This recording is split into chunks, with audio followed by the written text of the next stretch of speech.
Magandang araw! Sa vlog na ito ay tatalakayin natin ang mga paraan kung paano pangalagaan ang ating mga pandama.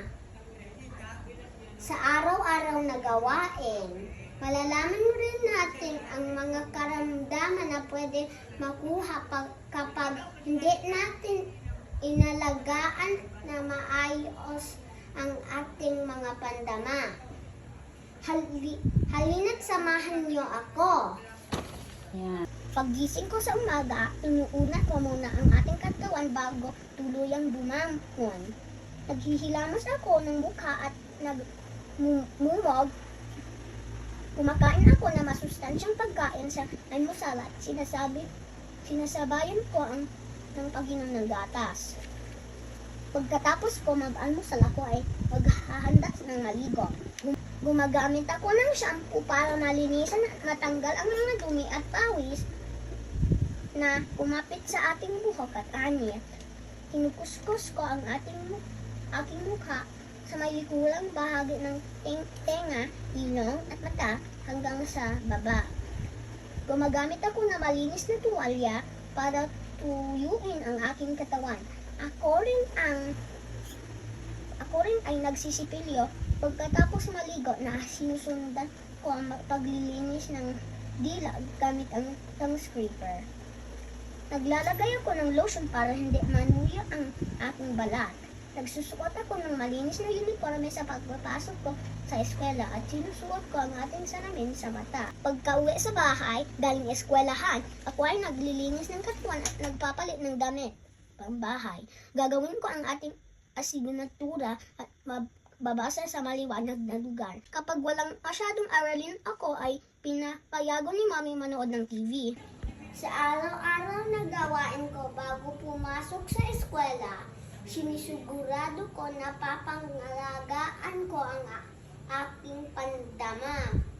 Aking balikan ko paano ko napapangalagaan ang ating pandama at alamin natin ang mga masamang epekto nito kapag ito ay napabayaan. Una, ang ating mata.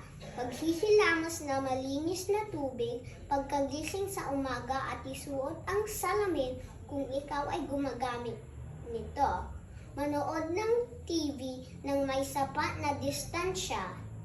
Gumamit na sapat na ilaw habang nagbabasa para maiwasan ang panlalabo ng pangingin o ng sore eyes or kulitis. Sa pag-aalaga ng balat, dapat tayo ay naliligo araw-araw gamit ang sabon ang shampoo, maglagay ng lotion para tiling malambot ang balat, magsuot na malinis na damit para hindi magkaroon ng rashes, bunggang araw, or scabies. Ang ating dila at bibig ay napapalagaan natin sa pamamagitan ng pagsisipilyo, paggagamit ng mouthwash at tongue scraper para matanggal ang mga dumi sa dila.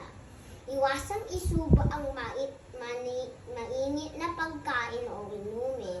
Gawin ito para hindi ka magkaroon ng singaw, glossitis o pamamaga sa dila at mabahong hinga. Ang ating tenga naman ay dapat nililinis lamang gamit ang bimpo at kalikutin ang loob ng parte gamit ang cotton buds o anumang matulis na bagay.